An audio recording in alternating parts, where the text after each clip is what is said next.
Reddit self-improvement. Fucking sucking cock.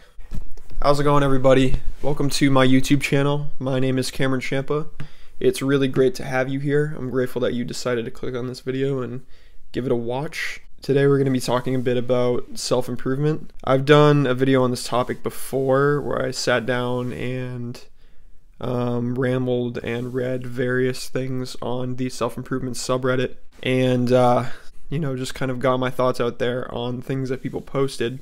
And since then, I've kind of refrained from making these kinds of videos. As you can see, I'm very physically and mentally uncomfortable right now. I feel very anxious, very fogged, very dissociative.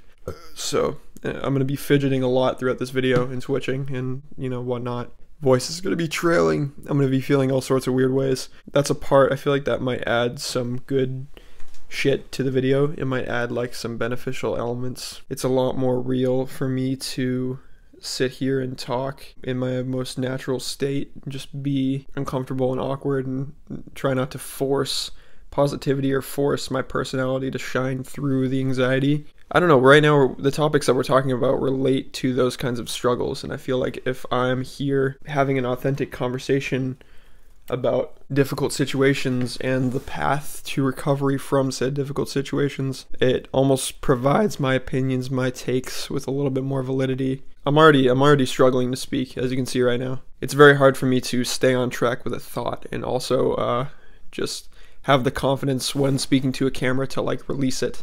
I'm gonna try to be comfortable here. I kind of told myself I was gonna stop doing these kind of videos where I sit down and talk into a microphone. One, because the editing process for these videos is kind of frustrating. Takes a lot of work, takes a lot of time. And two, the act of sitting and conversing by myself to a camera is very stressful with the social anxiety, everything that I have. It kind of just, in the moment and like while I'm editing it and while I watch it back later on, it just feels like I am presenting myself in the most vulnerable way possible, and like anybody that wants to take advantage of that just has like as much material as they might need to, you know, take advantage of that.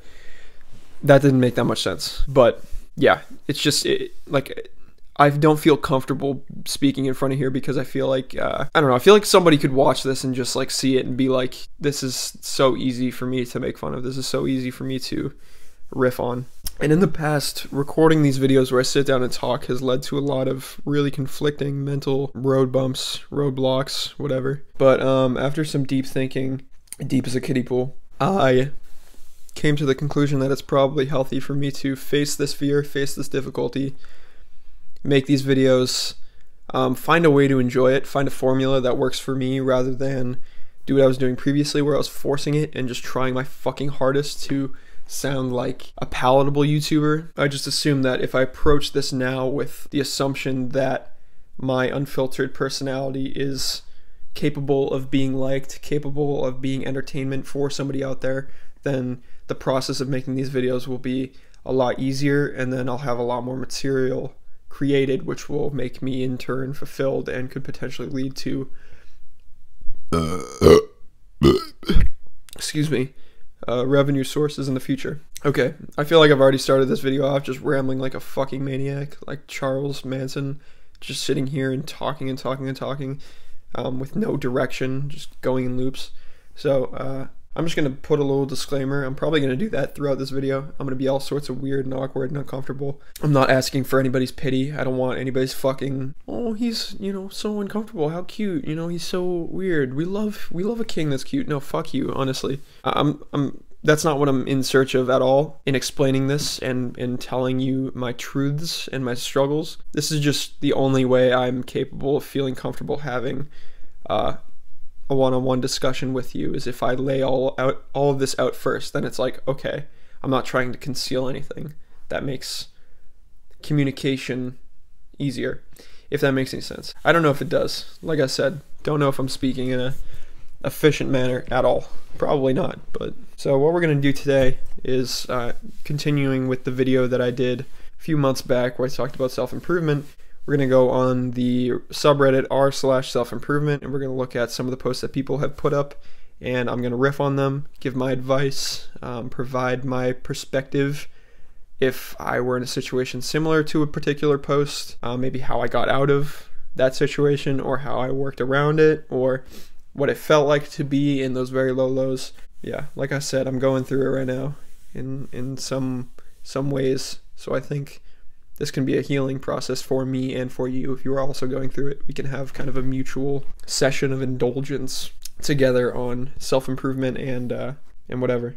Okay, I'm sorting by top and this month. The first one we got is modern man is mentally overstimulated, physically inactive, and overfed. Rely on meditation, exercise, and fasting to restore your natural balance. Now, just reading that sentence straight up, I already feel guilty because I ate Cheez-Its right before recording this video. I stuffed my face not long ago, that's for sure. I heard this quote by Naval Ravikant, and it really stuck with me. I have lived by these words the last month, and my personal progress has been astonishing. My mental clarity, energy, and confidence have exploded. To counteract mental overstimulation, look over your mental diet. Minimize screen time and social media, and be selective with what you allow into your mind. Take time to reflect, meditate, and disconnect from all external input for some time daily. To counteract physical inactivity and a sedentary lifestyle, you gotta exercise on a daily basis. Frequency is more important than intensity. Also, do something to maintain a good posture. It's crucial for feeling your best. All right, I shall do that right now. Excuse me.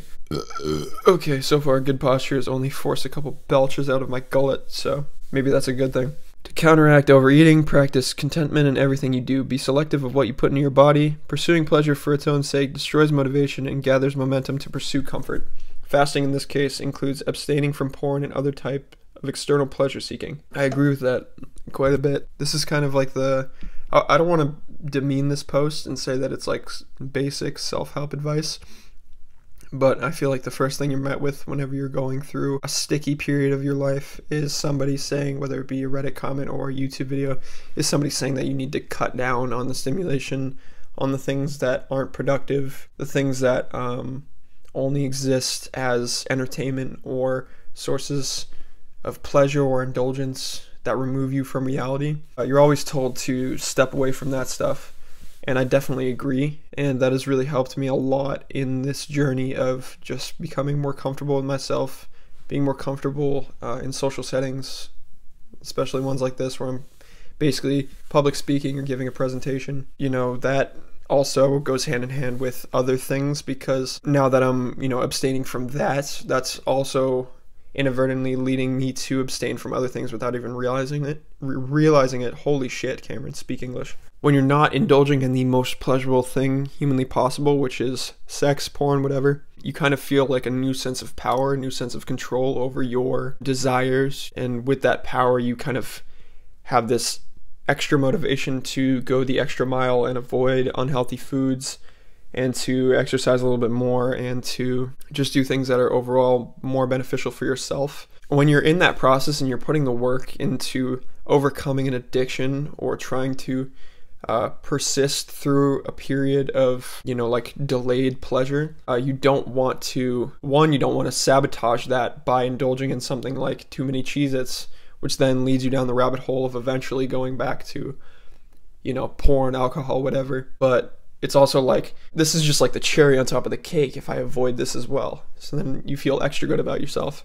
And the more you do that, it's like a reverse gateway drug in a way. Yeah, I've definitely found that like doing these basic things like taking time away from social media and not comparing yourself to other people definitely allows you to feel more comfortable in your own skin, because then you only base your self-worth, your understanding of your progression, your gauge of your progression off of your own metrics, if that makes sense. Like previously, I was spending a lot of time on fitness TikTok, and I was seeing myself compared next to these guys that were basically Greek gods that had, shirtless pictures of them just being like perfectly built, 8-pack abs, cut perfectly. Like, I'm putting all this work in, why am I not achieving those results?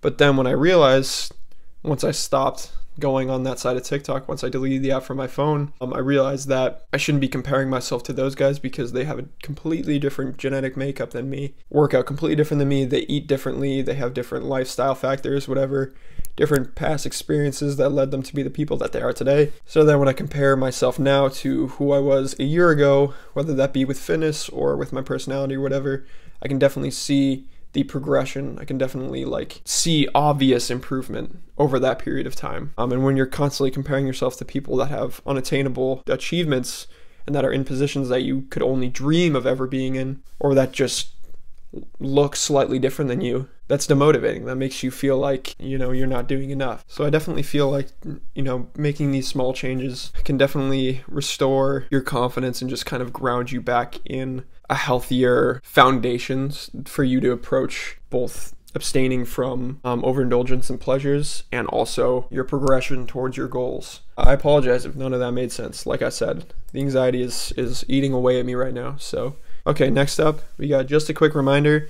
Get on your shit, stay on your shit, stay out of shit, and don't tell people shit. Boss up in silence and shock everyone. You can do this. I was kind of hoping that on this subreddit you would see a lot more personal stories and things that go into more depth, where you see like one guy overcame his weight loss journey and he's 200 pounds lighter. But I feel like we're seeing a lot more general things that are appealing to a majority of people. I mean, this post alone has 2.4 thousand likes. So it's kind of hard to break down stuff like this because it is just on the surface level very obviously good. Like, yes, you definitely should be consistent, stick with your goals, and survive, and not try to do it for other people's approval or validation. If along the process you're constantly sharing your progression, posting about it, and feeding your ego, fueling it with validation from exterior sources, and trying to show to people that you're changing, that journey becomes more about other people's perception of you rather than your own personal growth, rather than these goals that this person listed. And when that happens, it no longer becomes your journey, it becomes theirs. That's just not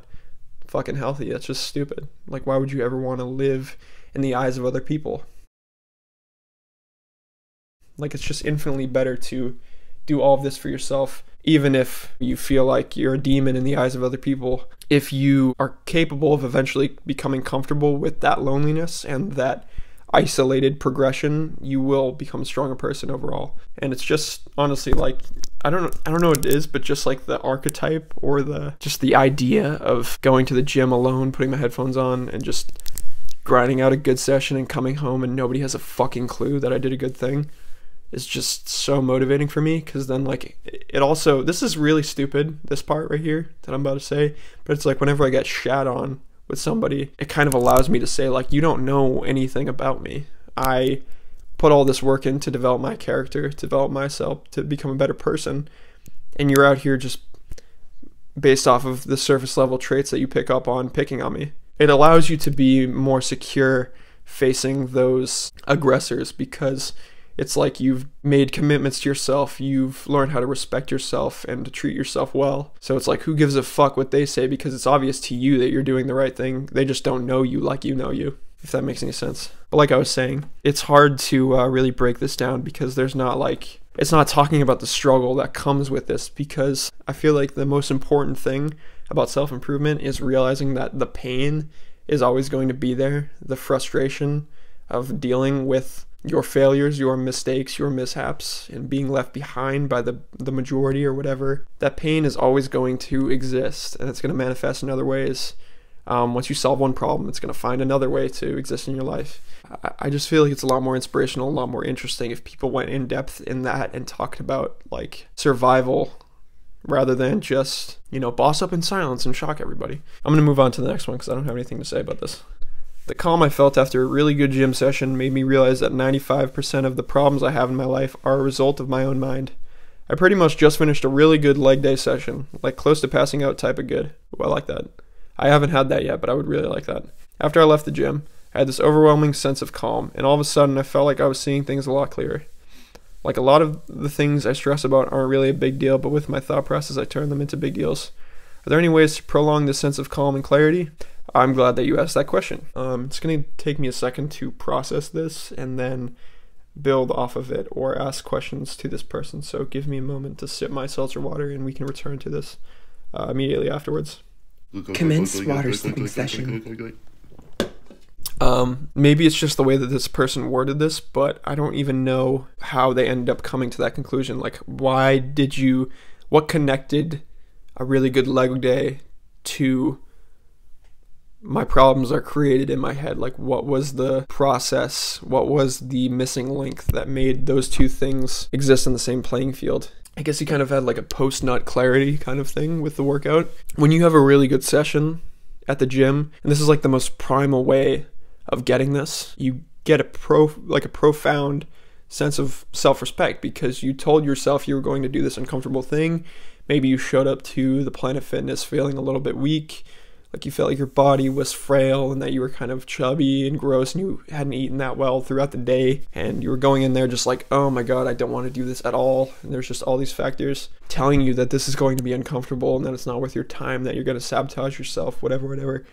And then when you prove to those thoughts that they're incorrect, that you are valuable, that you are capable of committing to something that is challenging, and you excel beyond your own expectations, and you fucking grind and you fucking succeed, you feel fantastic. You feel what this guy felt, a sense of calm. You jizz in your pants and get that post-nut clarity. Sorry, that was an inappropriate way to interject that joke. I feel like one thing that people that say this kind of thing miss is that maybe you don't want to prolong the sense of calm and clarity. Maybe it is okay to not constantly, but feel like shit, because maybe that's what's motivating you to go to the gym. Maybe that's what allows you to feel that sense of calm, because maybe the two of them need to exist at the same time. Because I feel like when I am at my lowest of lows, it's gonna take me a second to figure out where I was going with that. When I'm at a really low, in order for me to feel like I've succeeded and done something well, I need to feel like I've survived something. I need to feel like I've overcome something,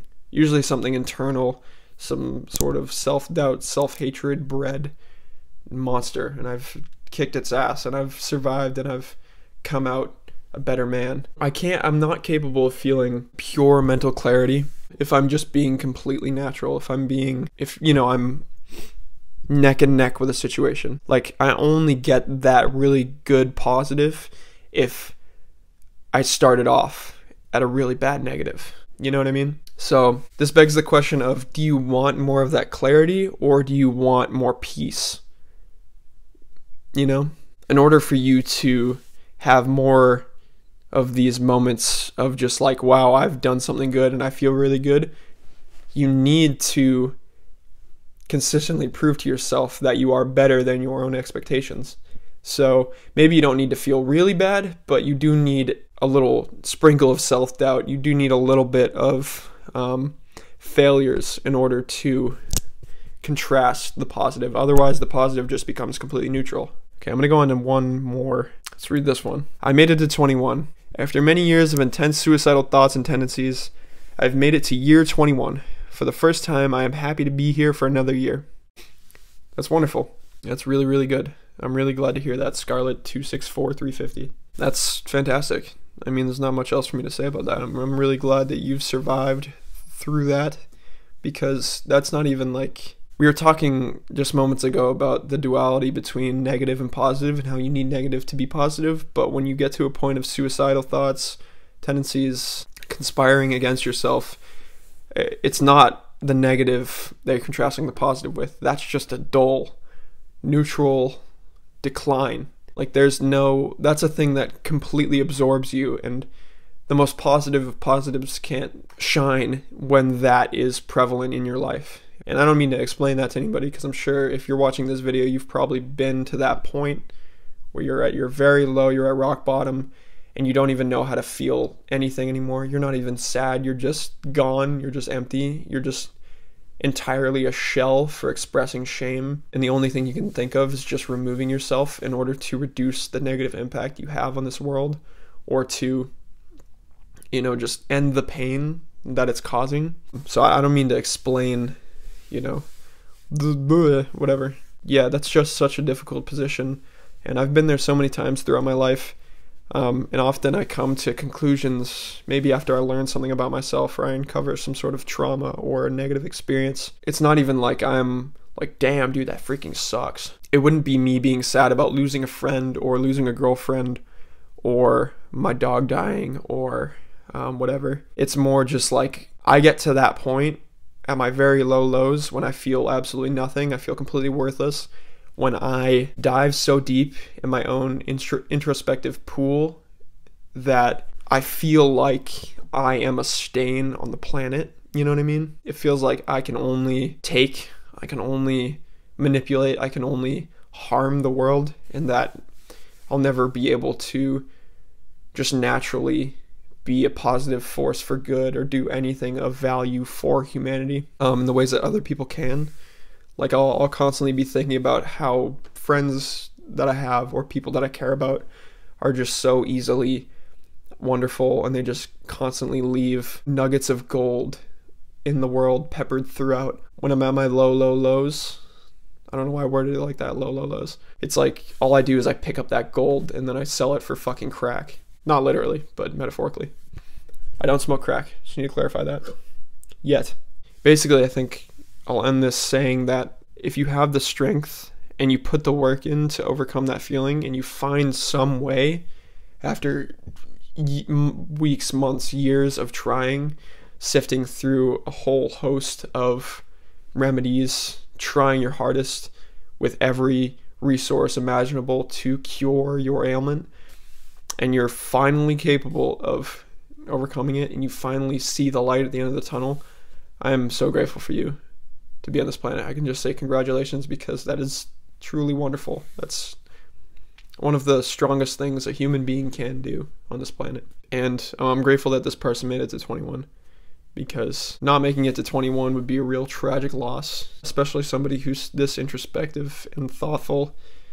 And if they're getting to that point of suicidal thoughts, you know that they are considerate of their impact on the world, and that's a trait that a lot more people need to possess. And if we're losing people at 20 that have those traits, we're losing a person that can only build on that and improve on that and become a well-rounded, compassionate soul in years to come.